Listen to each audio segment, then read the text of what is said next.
So we're starting with one big circle. Then we want to fill it in. And now we want to draw the melting part of the snow at the bottom of the circle.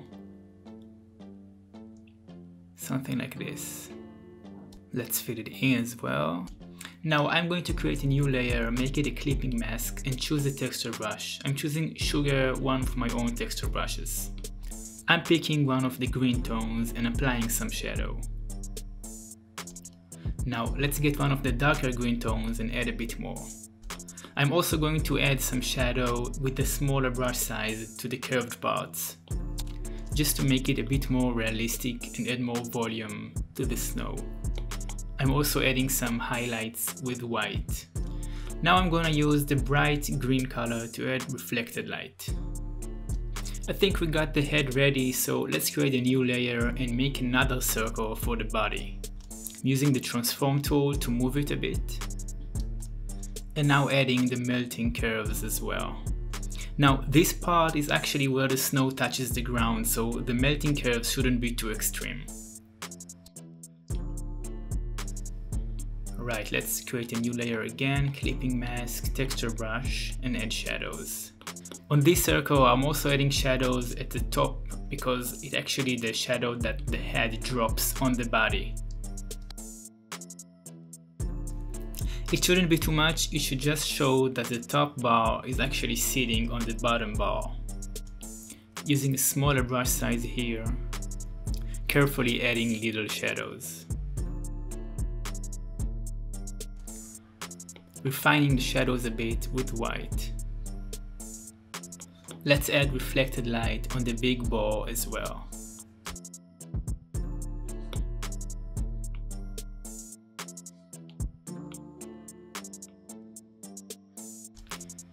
I'm adding a tiny little shadow at the edges of the curves just to make them look more realistic. Also on the top ball.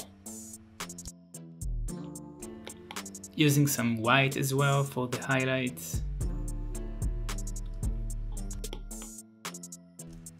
Very gently, not too much. Now I'm adding a new layer because I want to draw a little droplet of snow. So I'm using the eraser to define the shape of it. I'm basically using the texture as a shadow. Now let's add some shadow, so let's pick a darker type of green, trying to make it a bit more realistic. Switching between the brush and the eraser and using small sizes. Cool, I think it's starting to look better.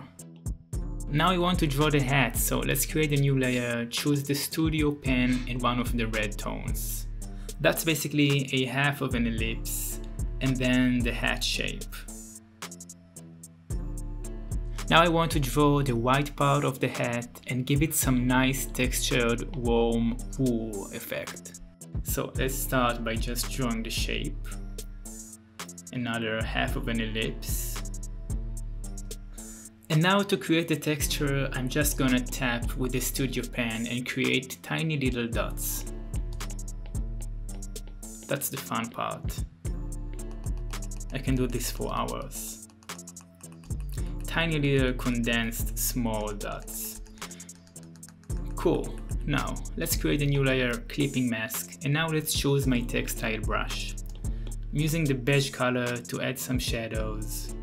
Choosing a darker tone to add more, and reflected light. Cool, now I'm going to go one layer below to the snowball to add some shadow below the head. Just a tiny little narrow shadow. There we go. We've actually missed some dots here. Cool, now let's create a new layer to draw the wool ball. One circle. Filling it in, dots. It's nice that you can actually achieve texture without too much work. Adding a clipping mask to this layer as well, textile, shadows. Alright, now we're going to add shadows and texture to the red part of the hat. I'm picking a darker tone of red. And now I'm choosing my new jumper texture brush for Christmas.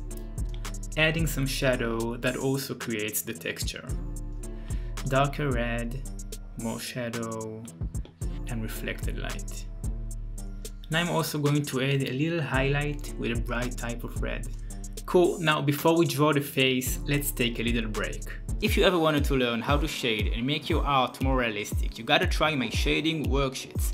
The worksheets cover the most practical concepts of shadows with explanations, examples, and blank objects to practice. Go to my website or click the link in the description below to download and start to learn how shadows work.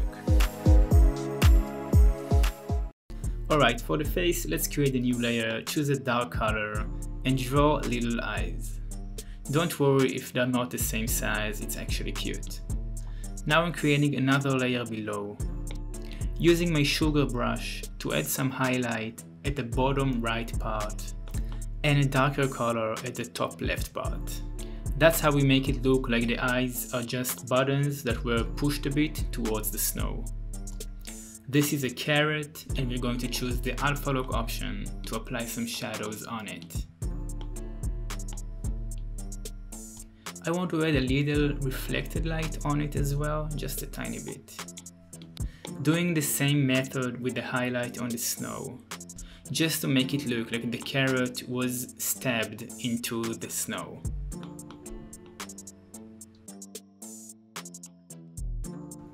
A little shadow here as well.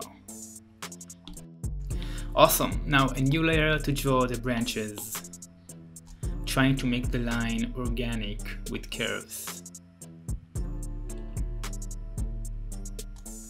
I'm gonna use the eraser with the texture brush to connect the branch to the snow. And now another layer at the bottom, drawing more branches.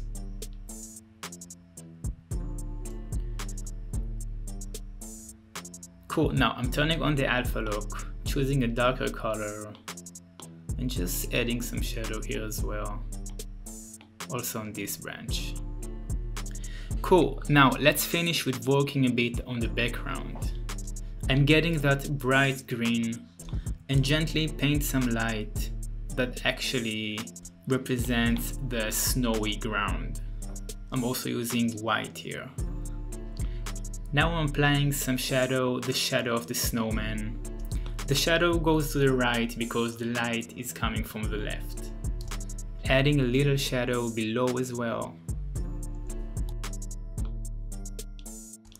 And I'm using the eraser with the same texture brush to refine the shadow.